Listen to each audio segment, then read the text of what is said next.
Alright guys, what is up? We are back. I am Iron Cheesehead and I am with Ophidian. yes, my awesome Archon partner, caster, co-caster. We are doing a lot of casting actually these past 2 days. Looking at it, we are right now in game 3 between O'Reilly and uNyb. And both of these players we were talking about right before this game. These players are both really high IQ players. I know. I don't know if they're actually I don't know if they're both grandmasters, but just very high IQ by both players. How they're playing today. Also, just really quick, we do have uNyb starting at the bottom left at the 7 o'clock position. O'Reilly is spawning at the top right at the 1, and we do see that Overlord is probably going to take that position right there in those electric caverns. It's a pretty cool design. I like that. What do you? I think Blizzard did a good job with designing that little electric cavern. Absolutely. Wouldn't that be pretty cool? Just like going cliff diving into something like that. Just dive in. There's just like electricity. You're like, oh crap! Ah. My favorite part about this map is definitely that middle area. As far as looks wise, it's so unique. None of the other maps have a really interesting area like that. Overlords can hide there. It's pretty useful for that. Broodlords can engage the gold base from there. Mm-hmm. Um, the watchtowers are on both sides. It's just, you get a lot of vision with an Overlord on the sides of it when units are coming by it. And if you look at it on the Ultra settings, it just looks so cool. We Yeah, see a gas opener from the Terran and I think a pool first or a gas pool build from the Zerg player. yeah, we definitely do see that coming up right now. It looks, I mean, uNyb looks like he's doing very standard play. It does have the gas up. Is about to get that 15 orbital, 15 marine. Gonna probably, I don't know if he's gonna throw down another Rax or what. It is a weird placement. Oh, actually, not a weird placement for the Rax. He did offset it just a little bit so he can drop on a reactor or a tech lab if need be. Drone is in for O'Reilly inside, so he's getting some good scouting information. Gonna leave for a moment, probably poke its head back in shortly.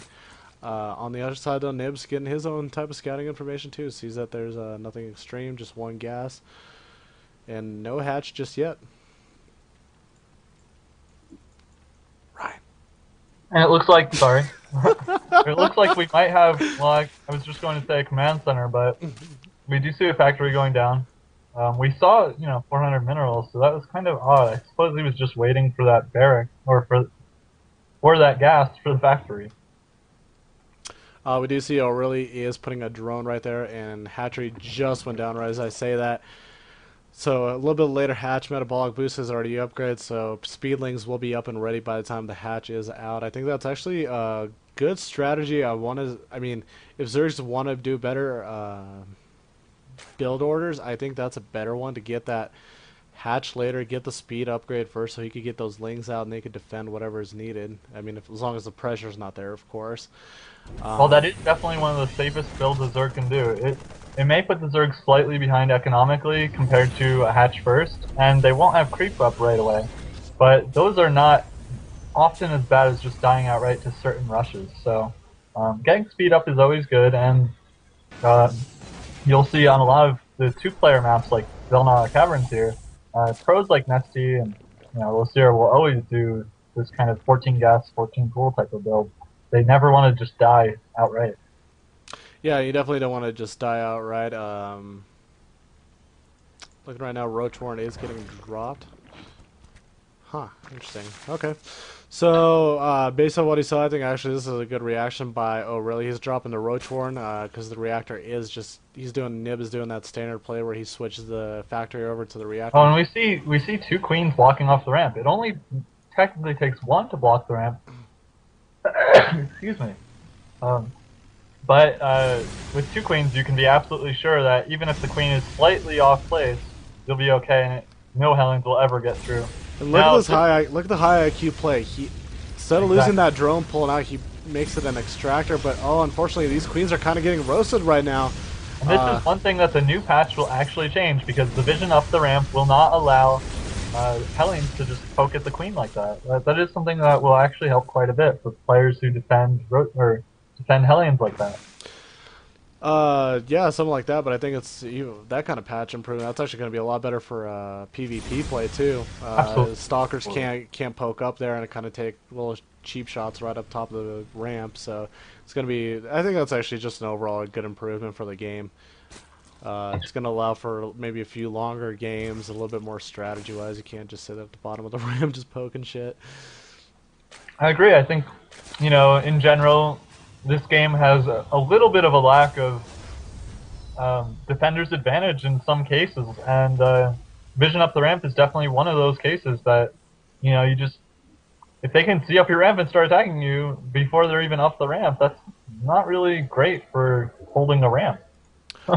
Looking back at Nib's base, he does have 2 bunkers he is fortifying at the front of his base just in case, you know, Bailing Bust something comes at him or some kind of pressure. Meanwhile, he is getting a second factory up, has a second orbital up, hasn't moved it out yet. We and see a also has Viking starport. being very annoying. Great idea before you do a drop, or even just in general to produce that one Viking. It gets its money's worth by killing overlords all over the map. And now he could just float around the map because what are Ling's going to do? Nothing. That overlord that's sitting in the middle of the caverns area. Even land this overlord above the high ground on the watchtower to kill this Ling. Mm-hmm. And look at that, Nib, O'Reilly realized that Nib is just headhunting for those overlords, and he is going to get a few of those down, and that's going to hurt, because he definitely needs to keep his overlords in the early game. I understand, I mean, they're a little dispensable, but at this point, he definitely needs to use them. Look at that, he's going to go for a third one. This is a hero Viking right here, man. He is going to really probably slow down O'Reilly's game. Absolutely, and on maps like this, you know, these are positions Zerg players always put their overlords. These are just, I mean, there's no reason not to, except for a Viking doing this. And if the Zerg player happens to get a Spire before that, then the Zerg player really will never worry about where their overlords are. So if you get the Viking that early, it'll always do that kind of damage. That's very good. For those recap right there, 3 total overlords got killed by that one Viking. Loses a lot of map awareness, so drops are really going to be a lot more effective. He is kind of scouting around the rest of the base towards the bottom of the ramp, middle of the ramp, bottom of the map, make sure there are no other overlords spotted. So if he wanted to do a drop right now, it could actually be a lot more effective, because I don't know if I really could prepare for it that well. Look at this hatchery, the macro hatchery placement. That is perfect placement. It'll be very difficult for Hellions to get anywhere around this. Exactly. As well as the Baneling nest in the back of the natural. It's just a lot of space limiting here. Very smart. And Blue Flame is actually on the way, so that will definitely be useful. We see a third factory going down. 2 Thors are out, but now only tanks and Hellions will be produced, I think. So 4 factories, wow. So we're going to see a lot of mech play here in just a moment. We got 2 Thors sitting inside the base, so any muta play, any muta harass is going to be very futile. Meanwhile, we see on the O'Reilly side, though, he's being getting a little greedy, going to take that gold. I don't know if that's going to be smart when there's a bunch of Hellions running around the map. And, yeah, look at that. A couple Hellions are... So, eBay is getting thrown down on the back of the base. I don't know. This is just very interesting play. And we do see Mutalists going around, so I think that was the trigger for O'Reilly to take that gold. He knew he could easily defend Hellions from now on because he has those Mutalists.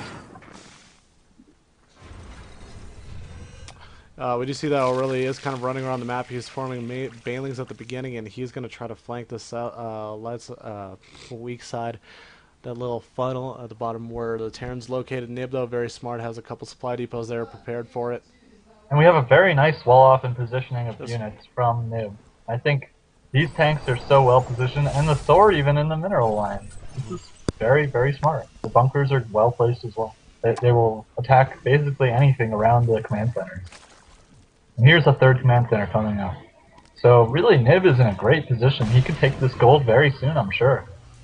Oh yeah, definitely. No question about it.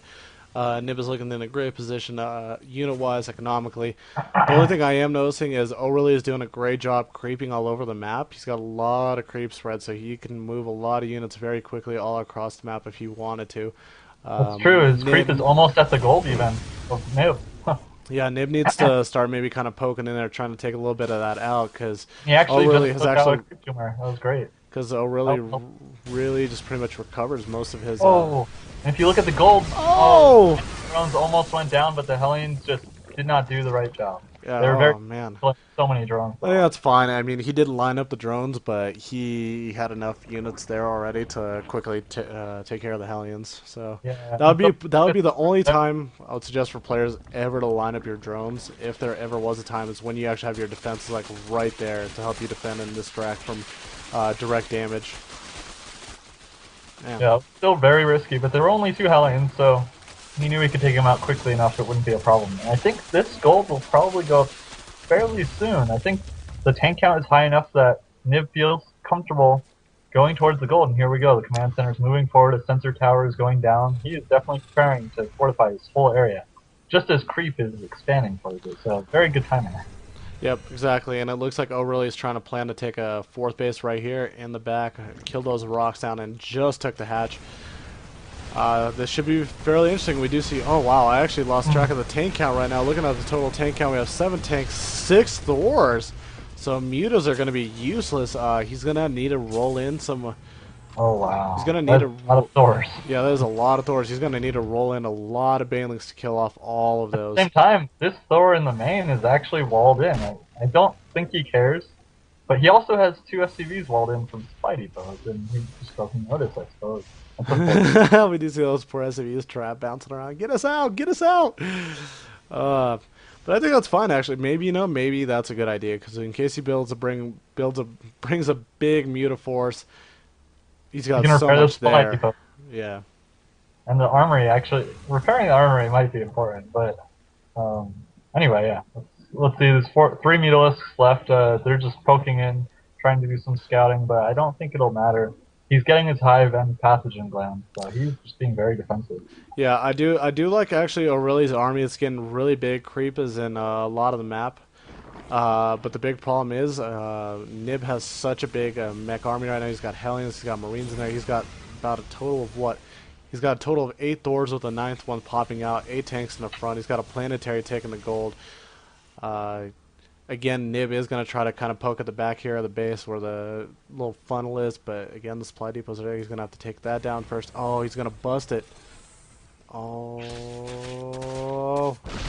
Okay, the Banelings bust, and here they come through, and they're going to go straight for the mineral line. SCVs get pulled off, and look at all those Thors come back. Dude, no shit at all to the...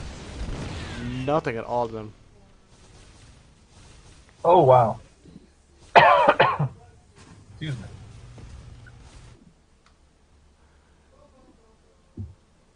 What time are you at, by the way?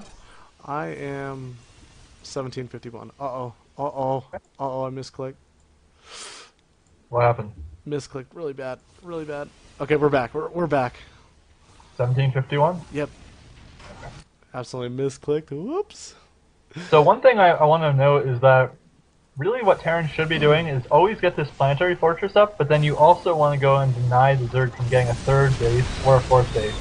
Never look at this. We got an engagement right here, kind of at the watchtower. Sorry not to interrupt, but there's so many tanks and Thors. Oh my god. Just full splash damage from the tanks, and these tanks are very scary, even though they're at 0-0 upgrades. So these 0-1 Roaches are not going to be very happy engaging there. A lot of Thors too. We have 10 Thors. And 10 siege tanks. Very smart for him. He scans and gets a little bit of that creep down. I'm surprised he doesn't try to take out a little bit of the further creep here. But this is just such a big force. I don't know what he's going to do to defend against this. This is actually a great unit composition. I don't understand why Terran's trying to do this more often.